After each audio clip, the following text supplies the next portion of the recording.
আমাদের একটা প্রতিবেশী দেশ আছে, আমরা আমাদের দেশ নিয়ে যত ভাবি তারা তার চেয়ে বেশি ভাবে।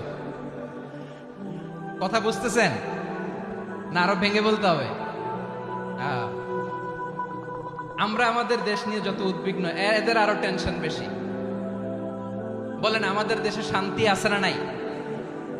আমরা হিন্দু মুসলিমে কখনো দাঙ্গা লাগে? আসতে বলেন, কেন লাগে?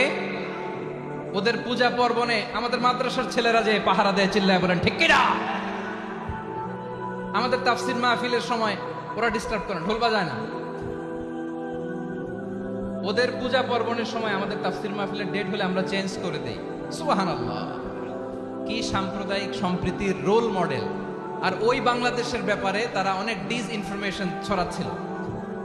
ভারতের অনেকগুলো গণমাধ্যম, আমি জেনারেলাইজ করব না, আমাদের প্রতিবেশী দেশের সব গণমাধ্যমকে আমি দোষ দিতে চাই না।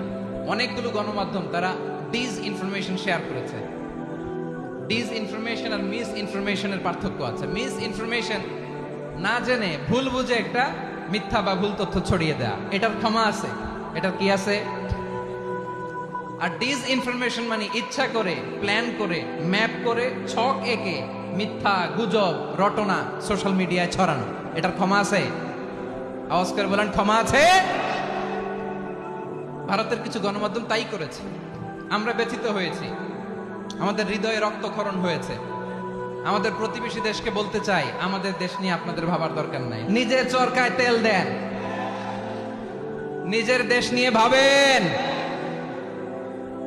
গত মাসের ভয়েস অফ আমেরিকার রিপোর্ট, বাংলাদেশে সংখ্যালঘু জনগোষ্ঠী আগের চেয়ে বেশি নিরাপত্তা পাচ্ছে।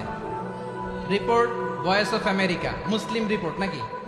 মুসলিম জরিপ, ভয়েস অফ আমেরিকা। কথা বোঝে নাই বোধহয়। ভয়েস অফ আমেরিকা কি আমাদের রিপোর্ট? না, ভয়েস অফ আমেরিকার জরিপ, বাংলাদেশের সংখ্যালঘু জনগোষ্ঠী আগের চেয়ে ভালো নিরাপত্তা পাচ্ছে। শুধু এখানেই শেষ না, মাইক্রোসফটের একটা জরিপ শোনাই আপনাদেরকে। তারা সারা পৃথিবীতে গুজব, ভুয়া আর মিথ্যা নিউজ ছড়ানোতে কোন দেশ সেরা একটা রিপোর্ট করেছে। এর মধ্যে 1 নম্বরে এসেছে ভারতের নাম। মাইক্রোসফট তো মুসলমানরা চালায় না? কথা বোঝে নাই বোধহয়।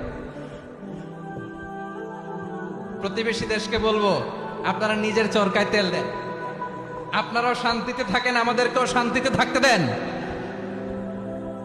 সব চেঞ্জ করা যায়, প্রতিবেশী চেঞ্জ করা যায় না।